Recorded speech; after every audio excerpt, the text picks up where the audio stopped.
Hey Lit Comp students, so here I am to talk to you about the 5 common topics. This is from our Lost Tools of Writing student workbook, page 9. So what are we doing this week? We are really focusing on the invention part of our next essay coming up. I'll tell you what our issue is going to be, a sneak preview. It's going to be whether Gilgamesh should have sought eternal life. Whether Gilgamesh should have sought eternal life. All we're going to do this week is our first stage in our 3-step process of composition. So we have invention, arrangement, and elocution. We're only going to do invention this week. We'll do arrangement next week. So this week we're going to get some additional ideas for how to come up with stuff to write about. We started out just writing down some things that the characters did, and then deciding whether those things were either in for or against the issue that we came up with. This week, we're going to delve deeper into more inventory to stockpile and pull from to write a great essay to persuade our readers that Gilgamesh should have sought eternal life or should not have sought eternal life. Remember, we always have our should whether question. So in order to do this, we're going to go to our 5 topics. These topics come from the Greek word topos, which means places. So we can think of these 5 different topics as the 5 places we go to get great inventory to use in our essay. All right, that's how we can look at this process we're going to do. They're just basically ways to get the creative juices flowing. I'm going to go through each of them and take about a minute on each, and then we'll close this video and we will continue to discuss tomorrow. All right, again, I'm on page 9.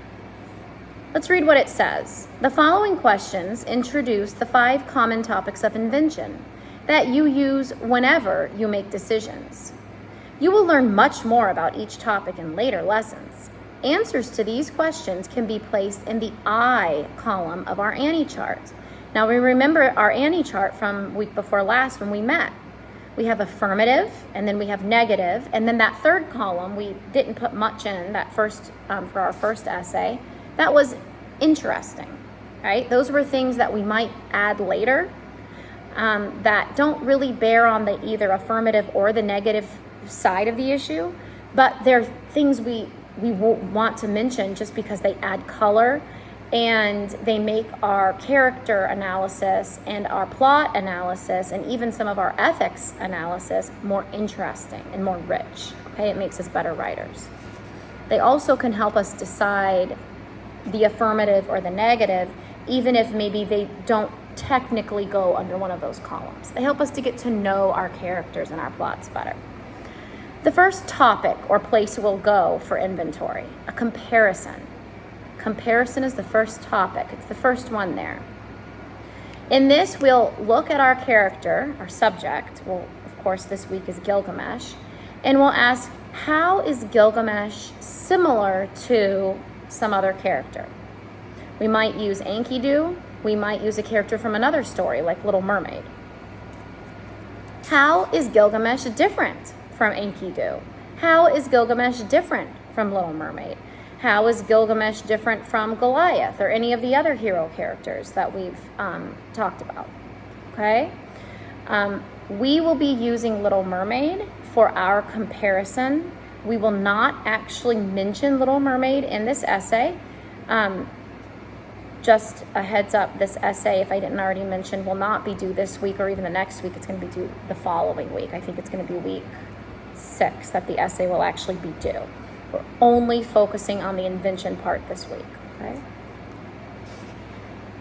Our second topic, the second place that we'll go in order to get inventory for our Annie chart.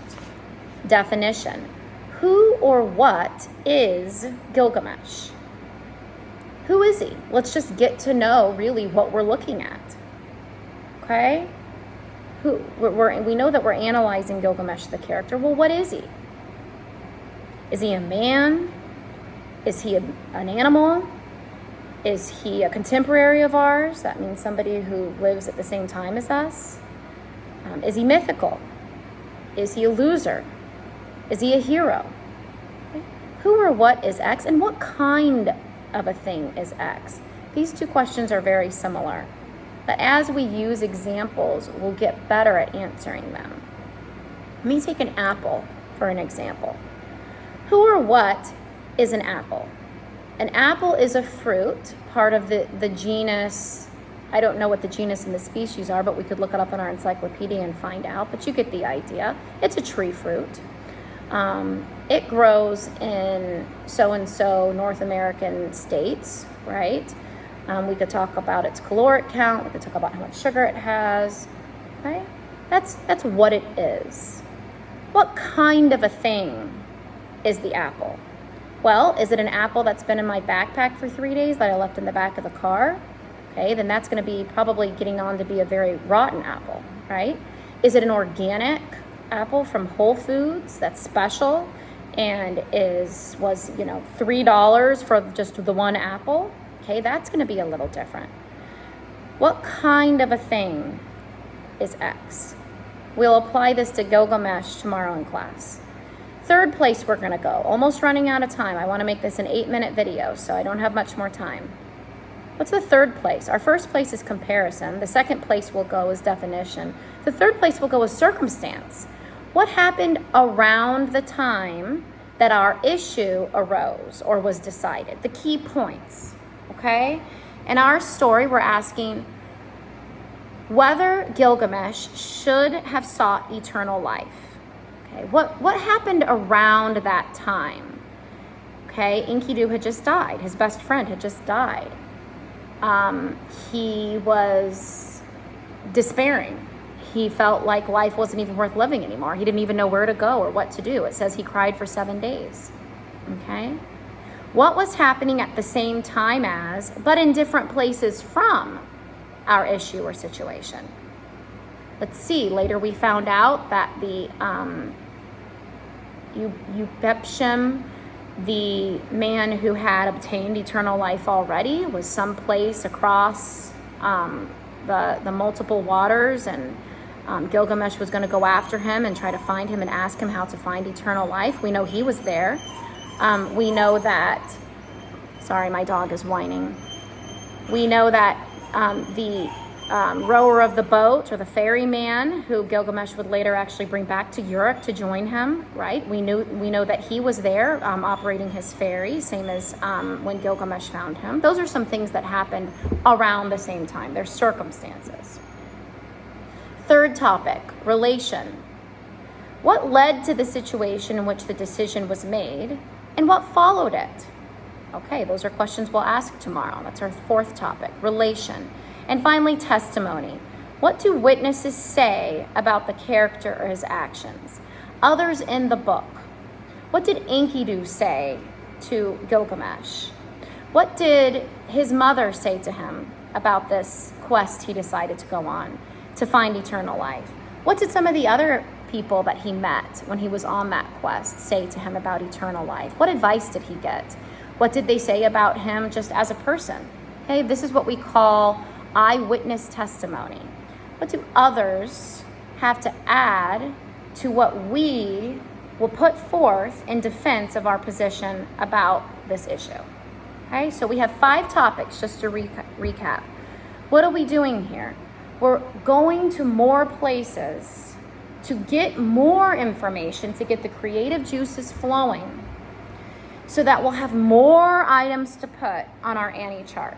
We'll have more for the interesting section. We'll have more for the affirmative. We'll have more for the negative, okay? We'll worry about how to take these different points that we've made, these different answers to all of these questions.